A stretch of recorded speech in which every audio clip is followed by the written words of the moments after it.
आइए जानते हैं आज के प्रमुख अंतर्राष्ट्रीय खबरों को। पहले एक नजर हेडलाइंस पर। सिर झुकाकर नमन करता हूं, महाकुंभ की सफलता पर संसद में बोले पीएम मोदी।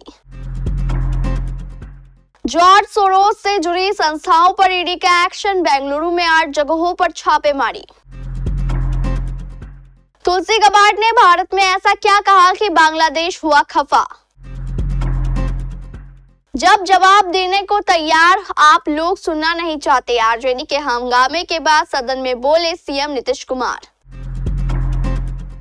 इजराइल के ताजा हमले में हमास के कई मंत्रियों की मौत, नेतन्याहू ने नाइट अटैक में किया खात्मा। रूस यूक्रेन युद्ध पर लगने जा रहा ब्रेक, ट्रंप और पुतिन आज करेंगे बात। अमेरिका ने डुबोया ईरानी खुफिया जहाज, बौखलाए यमनी गुट ने यूएस एयरक्राफ्ट कैरियर पर बोला हमला। आपके शहर में क्या है पेट्रोल और डीजल के रेट, जाने। जलवा तो अमिताभ बच्चन का है, चुकाया सबसे ज्यादा टैक्स। और पाकिस्तानी मूल के क्रिकेटर जुनैद जफर खान की मैच में मौत। संसद में बजट सत्र के दूसरे चरण में आज पीएम मोदी ने भाषण दिया। संसद में बोलते हुए प्रधानमंत्री नरेंद्र मोदी ने प्रयागराज में संपन्न महाकुंभ की सफलता का जिक्र किया। पीएम ने महाकुंभ में योगदान देने वाले देश के करोड़ों लोगों को नमन भी किया। लोकसभा में बोलते हुए पीएम ने कहा कि जिस तरीके से महाकुंभ हुआ है उसके लिए मैं देश के नागरिकों को सिर झुकाकर नमन करता हूं। पीएम ने कहा कि महाकुंभ के दौरान पूरी दुनिया ने भारत की भव्यता देखी। पीएम ने कहा कि पिछले साल अयोध्या के राम मंदिर प्राण प्रतिष्ठा समारोह ने हम सभी को यह एहसास कराया कि कैसे देश के अगले 1000 वर्षों के लिए तैयार हो रहा है। इस साल महाकुंभ ने हमारी सोच को मजबूत किया है और देश की सामूहिक चेतना हमें देश के सामर्थ्य के बारे में बताती है। अमेरिकी अरबपति जॉर्ज सोरोस से जुड़े हुए एनजीओ पर रेड हुई है।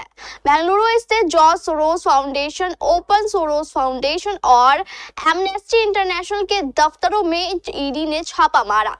ओएसएफ ने अभी तक इस पर कोई प्रतिक्रिया नहीं दी है। सूत्रों ने बताया है कि विदेशी मुद्रा प्रबंधन अधिनियम के तहत लाभार्थियों के परिसरों की तलाशी ली जा रही है, जिनमें कुछ अंतर्राष्ट्रीय मानवाधिकार निकायों से जुड़े लोग भी शामिल हैं।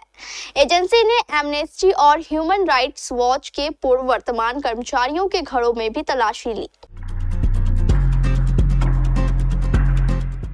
अमेरिका की नेशनल इंटेलिजेंस निदेशक तुलसी गबार्ड भारत में है। सोमवार को तुलसी ने एक मीडिया रिपोर्ट में इंटरव्यू में बांग्लादेश में अल्पसंख्यकों के साथ कथित उत्पीड़न को लेकर चिंता जताई थी। तुलसी गबार्ड ने कहा था कि बांग्लादेश में धार्मिक अल्पसंख्यकों जैसे हिंदू, बौद्ध, ईसाई और अन्य के साथ लंबे समय से दुर्भाग्यपूर्ण प्रताड़ना और उत्पीड़न ट्रंप प्रशासन के लिए चिंता का अहम विषय है। बांग्लादेश ने तुलसी गबार्ड के बयान पर तीखी प्रतिक्रिया दी है। बांग्लादेश में प्रोफेसर मोहम्मद यूनुस की अंतरिम सरकार ने कहा कि तुलसी गबार्ड का आरोप साक्ष्यों पर आधारित नहीं है। आरजेडी ने शिक्षा विभाग से जुड़े एक सवाल पर विधानसभा में हंगामा करते हुए नीतीश सरकार की आलोचना की। हंगामे के दौरान आरजेडी विधायक सदन के वेल में पहुंचे और रिपोर्टर्स टेबल को पीटने लगे। इसके बाद नीतीश कुमार ने कहा कि सरकार जवाब देना चाहती है, लेकिन आप लोग सुनना नहीं चाहते। दरअसल आरजेडी विधायक ने पटना के 2 बड़े प्राइवेट स्कूलों डीपीएस डीवाई पाटिल में कमजोर वर्ग के छात्रों के नामांकन न होने पर सवाल पूछा और कहा कि सरकार ऐसे स्कूलों पर एक्शन क्यों नहीं ले रही। उनके इस सवाल पर शिक्षा मंत्री ने जवाब दिया था, लेकिन वह मंत्री के जवाब से संतुष्ट नहीं थे और प्रश्न को स्थगित करने की मांग कर रहे थे। हालांकि स्पीकर ने प्रश्न स्थगित करने से इनकार कर दिया। इसके बाद विपक्ष वेल में आ गए और हंगामा शुरू कर दिया। गाजा में इजराइल के हवाई हमलों में हमास के कई प्रमुख नेता मारे गए हैं। हमले में हमास की सरकार के प्रमुख महमूद अबू वाटफा भी मारे गए हैं। जो अंतरिम मंत्रालय के महानिदेशक थे। इसके अलावा हमास के राजनीतिक ब्यूरो के सदस्य अबू ओबैदा, मोहम्मद अल जमासी और इसाम अदालिस भी इसमें शामिल थे। हमास के आंतरिक सुरक्षा प्रमुख बहजत अबू सुल्तान और न्याय मंत्रालय के महानिदेशक अबू उम्र अल हत्ता भी इन हमलों के शिकार बने हैं। गाजा के स्वास्थ्य मंत्रालय ने बताया कि इजरायली सेना द्वारा गाजा में किए गए इन हमलों ने 413 से अधिक फिलिस्तीनियों की जान ले ली, जिसमें बच्चों की बड़ी संख्या शामिल है। फिलिस्तीनी स्वास्थ्य मंत्रालय के मुताबिक 413 मृतकों को गाजा के अस्पतालों में पहुंचाया गया है और कुछ लोगों के अब भी मलबे के नीचे दबे होने की संभावना है। यूक्रेन युद्ध की समाप्ति के प्रयासों के तहत अमेरिकी राष्ट्रपति डोनाल्ड ट्रंप ने आज मंगलवार को रूसी समकक्ष व्लादिमीर पुतिन से टेलीफोन पर बात की। इस दौरान द्विपक्षीय संबंधों के विकास पर भी बात की गई। ऐसा कर ट्रंप यूक्रेन युद्ध की समाप्ति के लिए अपनी प्रबल इच्छा शक्ति प्रदर्शित कर रहे हैं। साथ ही रूस विरोधी अमेरिकी विदेश नीति में बदलाव का संकेत भी है। ट्रंप ने रूसी राष्ट्रपति व्लादिमीर पुतिन से प्रस्तावित वार्ता के बारे में संवाददाताओं को फ्लोरिडा के वॉशिंगटन की यात्रा के दौरान एयरफोर्स वन विभाग में बताया। यमन के हूती विद्रोहियों ने मंगलवार को 48 घंटों में अमेरिकी युद्धपोतों पर तीसरी बार हमले का दावा किया है। ये हमले तब हो रहे हैं जब शनिवार से सोमवार तक अमेरिका ने हूती विद्रोहियों के ठिकानों पर जबरदस्त बमबारी की थी। इस बीच सऊदी मीडिया आउटलेट अल अहद ने दावा किया है कि अमेरिकी नौसेना ने लाल सागर में ईरानी टोली जहाज जागरोस को डुबो दिया है। ईरानी नौसेना का खुफिया जहाज सिग्नल इंटेलिजेंस में माहिर है और इसे ईरान की नौसेना में सबसे उन्नत टोही पोत माना जाता है। इसे देश का पहला खुफिया जानकारी जुटाने वाला जहाज भी माना जाता है। हालांकि अभी तक किसी भी पक्ष की ओर से कोई भी आधिकारिक पुष्टि नहीं की गई है।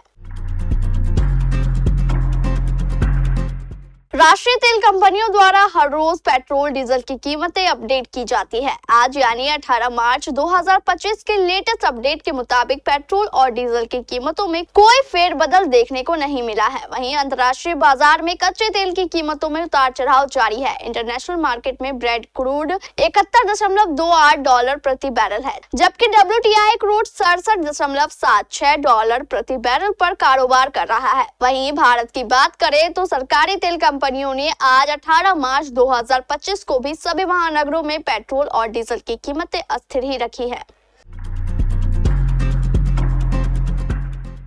बॉलीवुड के महानायक और बिग बी के नाम से पहचाने जाने वाले अमिताभ बच्चन वित्त वर्ष 2024-25 के लिए सबसे ज्यादा टैक्स चुकाने वाले टैक्स पेयर बने हैं। इस मामले में उन्होंने शाहरुख खान और सलमान खान तक को पीछे छोड़ दिया।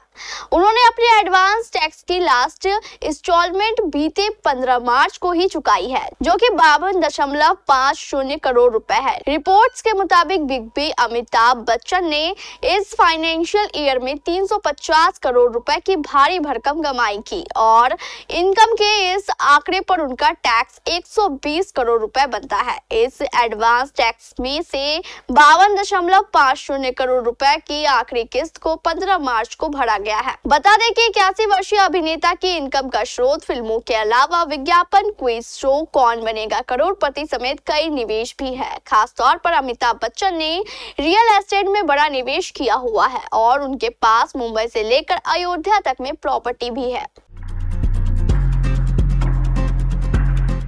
क्रिकेट जगत को सन्न कर देने वाली खबर आई है। क्रिकेट मैच खेलने के दौरान एक पाकिस्तानी मूल के क्रिकेटर की मौत हो गई। यह घटना ऑस्ट्रेलिया के एडिलेड में हुई। दुनिया को अलविदा कहने वाले पाकिस्तान मूल के ऑस्ट्रेलियाई क्रिकेटर जुनैद जफर खान की उम्र 40 वर्ष से ज्यादा थी। दरअसल जुनैद क्लब स्तर के खिलाड़ी थे। शनिवार को जब वह मैच खेल रहे थे तब तापमान 41.7 डिग्री सेल्सियस था। इतनी भीषण गर्मी में जुनैद ने करीब 40 ओवर फील्डिंग की, मगर मैच के दौरान ही शाम 4 बजे करीब उनकी तबीयत खराब हुई और वह बेहोश होकर मैदान में गिर पड़े, जिसके बाद तुरंत एम्बुलेंस बुलाई गई मगर उन्हें बचाया नहीं जा सका।